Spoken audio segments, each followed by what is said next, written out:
पता है आपको 4 ऐसे प्रश्न बताऊंगा जो सीधे जो है ना बोर्ड में आने वाली है। ओके, बस लास्ट तक देखना और 4 प्रश्न को तो याद कर ही जाना।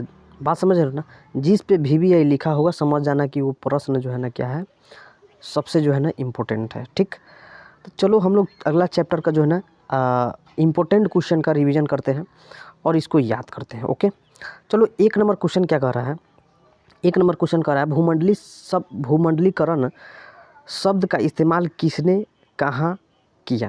तो देखो, भूमंडलीकरण जो है ना, भूमंडलीकरण से पूरे विश्व एक घर की तरह, एक गांव की तरह, एक कटोरा की तरह जो है ना लगने लगता है। संयुक्त राष्ट्र अमेरिका ने संयुक्त राष्ट्र अमेरिका के एक जॉन विलियमसन नाम का व्यक्ति था जो 19 के दशक में, मतलब 1990 के 1990 के दशक में जो है ना क्या किया था, उपयोग किया था भूमंडलीकरण का जो है। समझ रहे हो? आगे देखो, बहुराष्ट्रीय कंपनी क्या है। मतलब बहुत राष्ट्रीय माने देश, मतलब वो ऐसा कंपनी जो बहुत देशों में जो है ना चलता हो, व्यवसाय करता हो अपना, उसको क्या कहते हैं, बहुराष्ट्रीय कंपनी कहते हैं। जैसे कोको कोला, सैमसंग, ये सब जो है क्या है, बहुराष्ट्रीय कंपनी है। इंपॉर्टेंट है भी है ये। भूमंडलीकरण से आप क्या समझते हैं, भूमंडलीकरण किसे कहते हैं, भूमंडलीकरण क्या है, कोई भी क्वेश्चन कह सकता है ऐसे। तो देखो, भूमंडलीकरण एक ऐसा प्रक्रिया है जिसमें पूरा देश का जो है ना, देश का जो है ना संस्था, आर्थिक, सांस्कृतिक, राजनीतिक, तकनीक संबंधों में समन्वय बढ़ने का प्रयास। समन्वय मतलब कथी, समन्वय मतलब कथी, जैसे नियंत्रण एवं समन्वय पढ़े होंगे आप लोग साइंस के चैप्टर में, फर्स्ट में चैप्टर जैव प्रोग्राम। तो समन्वय मतलब कथी, एक जो है ना नियंत्रण, पहले समझ लो उसके बाद समन्वय सोचते। समन्वय मतलब होता है कि तुम्हारा जो है ना रक्षा हो रहा है, किसी देश से रक्षा हो रहा है किसी भी मामले में। वो हो सकता है आर्थिक लेवल से, हो सकता है सामाजिक लेवल से, हो सकता है सांस्कृतिक लेवल से, होता है राजनीतिक लेवल से। मतलब तुमको सपोर्ट मिल रहा है किसी न किसी मदद से। सपोर्ट तो फ्री में किसी को मिलता नहीं, तुम उसको सपोर्ट करेगा तो भी तुमको सपोर्ट करेगा। बात समझ में आ रहा है ना? तो ये हो गया समन्वय, मतलब समान भाव, दोनों में जो है ना समान भाव उत्पन्न कर देगा। आगे देखो, ब्रिटेन वुड्स क्या है। तो ब्रिटेन वुड्स एक प्रकार का जो है ना सहयोग का संस्था है, समझो। देखो, इसमें हुआ क्या था, ब्रिटेन वुड्स में हुआ क्या था कि देश भर में जो है ना अशांति का जो है ना माहौल पैदा हो रहा था। तो उसमें जो है ना विश्व को शांति के रूप में, मतलब विश्व को शांति स्थापित करने के लिए और आर्थिक जो है ना, आर्थिक स्थिरता मतलब आर्थिक सहयोग के लिए ब्रिटेन वुड्स का जो है ना एक संस्था का कथी किया गया, स्थापना किया गया। बात समझ में आ रहा है? चलो, 1950 के बाद विश्व अर्थव्यवस्था के पुनर्निर्माण के लिए किए जाने वाले प्रयासों का जो है ना प्रकाश डालना। तो देखो, कहने का अर्थ है, जब 1950 ईस्वी के बाद जो है ना विश्व अर्थव्यवस्था का पुनर्निर्माण कैसे हुआ, क्योंकि द्वितीय विश्व युद्ध के समाप्ति के बाद जो है ना 45 में समाप्ति हुआ 1800। अब देखो, यहाँ पर जो है ना अर्थव्यवस्था के पुनर्निर्माण का बात कर रहा है। तो देखो, अर्थव्यवस्था का जो है ना पुनर्निर्माण के लिए ही तो ब्रिटेन वुड्स का जो है ना संस्था को जो है ना स्थापित किया गया था 1944 ईस्वी में, ताकि पूरा देश में जो है ना शांति का माहौल रहे और साथ में जो है ना सबको आर्थिक जो है ना लाभ पहुँचे। विभिन्न प्रकार के जो है ना बैंकों से जो है बैंकों का जो है विकास किया गया। जैसे कहे तो वर्ल्ड बैंक, विश्व बैंक के, जिसमें से जो है ना आप अंतर्राष्ट्रीय मुद्रा को जो है ना ले सकते हैं, कोई चीज़ गिरवी रख के ले सकते हैं, या फिर कुछ सालों के लिए लोन ले सकते हैं, अपना जो है देश में कार्य कर सकते हैं, ताकि एक देश से जो है ना दूसरे देश का सहयोग बढ़े। बात समझ रहे यार? चलो आगे देखते हैं। 1929 में आर्थिक संकट को जो है ना संक्षेप वर्णन करते हैं। देखो, आर्थिक संकट आता कैसे है, समझो पहले। देखो, आर्थिक संकट आएगा कि ज़्यादा उत्पादन अगर आप कर दिए ना कहीं चीज़ में, अति उत्पादन कर दिए, अति उत्पादन कर दिए और ख़रीदने वाला कम रहा, तो कन्फर्म है सदुरा कि उसमें जो है ना आर्थिक संकट आना तय है।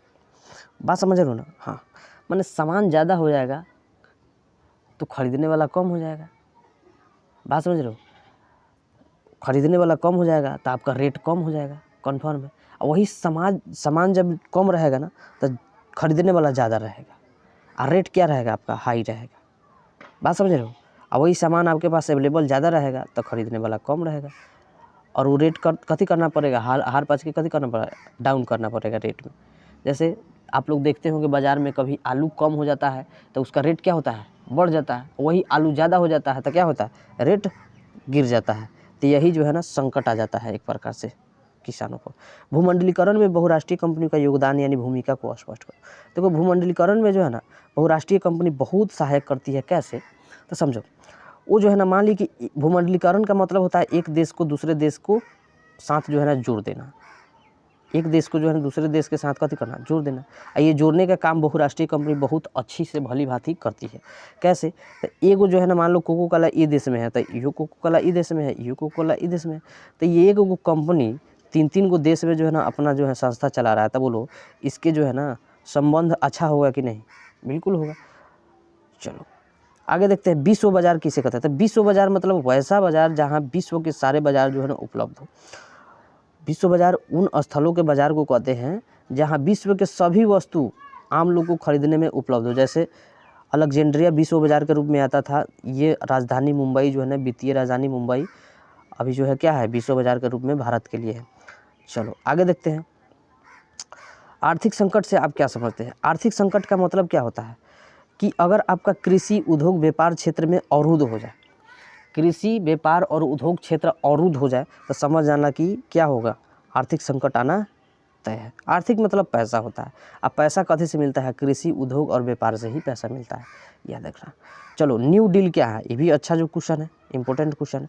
देखो न्यू डील सबसे पहले समझो 1929 में जब आर्थिक मंदी आया था ना, 31 में समाप्त हुआ था, तो उसके बाद जो है ना क्या बोलते हैं, सॉरी 1929 से 31, हाँ ठीक है, ये 39 दे रहा है, मतलब और भी जो इतना जल्दी ख़त्म नहीं हुई थी, बात समझ रहे हो, इतना जल्दी ख़त्म नहीं थी, लेकिन 1929 से लेके 1931 तक जो है ना आर्थिक मंदी बहुत हाई ब्रीड का हो गया था, मतलब हाई लेवल से था, बात समझ रहे हो। तो हमको न्यू डील क्या है, न्यू डील समझो। न्यू डील जो था ना विश्वव्यापी आर्थिक मंदी, एक प्रकार का जो ये मंदी था, आर्थिक मंदी विश्वव्यापी था। तो आर्थिक महामंदी को उभरने के लिए अमेरिकी राष्ट्रपति रूजवेल्ट ने क्या किया, एक न्यू डील नामक कार्य योजना की घोषणा की, जिसके अंतर्गत जो है ना सामाजिक उदारवादियों नीतियों को अमल लाया गया। रूजवेल्ट न्यू डील से अमेरिका के अर्थव्यवस्था में क्रांति सुधार हुए, अतः फ्रैंकलिन रूजवेल्ट की न्यू डील सफल बनी।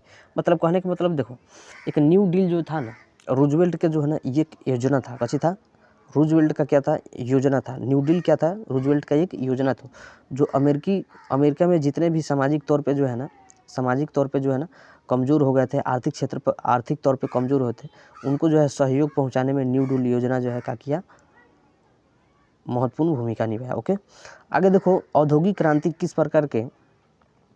किस प्रकार के विश्व बाजार के स्वरूप में विस्तृत किया। तो देखो 18वीं शताब्दी के मध्य में जो है ना इंग्लैंड के बड़े बड़े कारखाने वस्तुओं को उत्पादन आरंभ होगा। कब, 18वीं शताब्दी में इंग्लैंड में जो है ना बड़े बड़े कंपनियों में क्या हो, उत्पादन शुरू हुआ। ये कारखाने जो है ना वाष्प इंजन से चलते थे। किसी से, वाष्प इंजन से चलते थे। आज सबको पता है वाष्प इंजन का जो है ना आविष्कार कौन किया था, जेम्स वाट। भाप इंजन का आविष्कार कौन किया था, जेम्स वाट। भाप या वाष्प बात एक ही है, बराबर है। तो वाष्प इंजन से जो है ना कारखाने क्या होते थे, चलते थे, जिससे कच्चे माल की जो है ना आवश्यकता बढ़ गई। तब इंग्लैंड में उत्तर कोरिया, एशिया यानी भारत, अफ्रीका और अन्य जो है ना जगहों से जो है ना माल मिला और बनाया जाने लगा, बाज़ार में क्या होने लगा, बनाया जाने लगा। इस प्रकार जो है ना उपनिवेशवाद का प्रभाव हुआ। मतलब एक देश जब दूसरे देश से कच्चा माल पदार्थ लेता है ना, तो समझ आना ये क्या है, उपनिवेश ही है। मतलब एक छोटा राज्य जो है, एक छोटा देश से जो है ना बड़ा देश अपना अधिकार जमा के उस पर से जो है ना अपना कच्चा माल का क्या करता है, आयात करता है, उसको क्या कहते हैं, उपनिवेशवाद कहते हैं।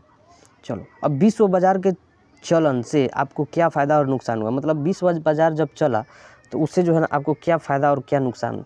तो देखो फ़ायदा यही हुआ कि यह जो है ना सभी वर्गों के हित में सुरक्षा करता था। इससे जो है ना व्यापार और उद्योग को तीव्र गति मिलता है। इससे बैंकिंग और बीमा का जो है व्यवस्था में उदय हुआ। उपनिवेशवाद, औद्योगिकरण और आधुनिकीकरण इसी का ही देन है। कृषि क्षेत्र में परिवर्तन आया, शहरीकरण और जनसंख्या में वृद्धि हुई। विश्व बाजार में हानियाँ क्या थी, इसको समझो। कहानियाँ ये थी कि एशिया और अफ्रीका में उपनिवेशवाद और साम्राज्यवाद का युग का आरंभ हो गया। गरीबी, अकाल और भूखमरी बढ़ गई। उग्रवाद और राष्ट्रवाद का विकास हुआ। कहने का मतलब ये मेन टॉपिक देखो क्या था, अकाल और गरीबी भूखमरी बढ़ गई। कैसे? तो देखो विश्व बाज़ार था ना, तो वहाँ पे हर चीज़ मिलता था, विश्व के सारे चीज़ें मिलती थी। तो वहाँ पे जो वर्चस्व चलेगा बड़े बड़े पूंजीपतियों को ना चलेगा, छोटा मोटा को थोड़े चलेगा, नहीं। तो छोटा मोटा जो है ना गरीब से अकाल पड़ने लगा, भूखमरी जो है फैलने लगा। बात समझ में आ रहा है? चलो आगे देखते हैं, आगे क्वेश्चन नहीं है तो अगले जो है ना वीडियो में हम लोग नए चैप्टर को जो है शुरुआत करेंगे, इंपॉर्टेंट क्वेश्चन को। और इंपॉर्टेंट क्वेश्चन का सीरीज़ हम चला रहे हैं, ऑब्जेक्टिव का भी सीरीज़ चला रहे हैं, सबका प्लेलिस्ट ऐड है, जाकर जो है ना आप लोग तैयारी कीजिए। और बिहार बोर्ड में जो है ना आप लोग 450 प्लस जो है नंबर उठाइए और अपने परिवार का नाम रोशन कीजिए बस। ठीक है, चलिए मिलते हैं नेक्स्ट वीडियो में, तब तक के लिए धन्यवाद।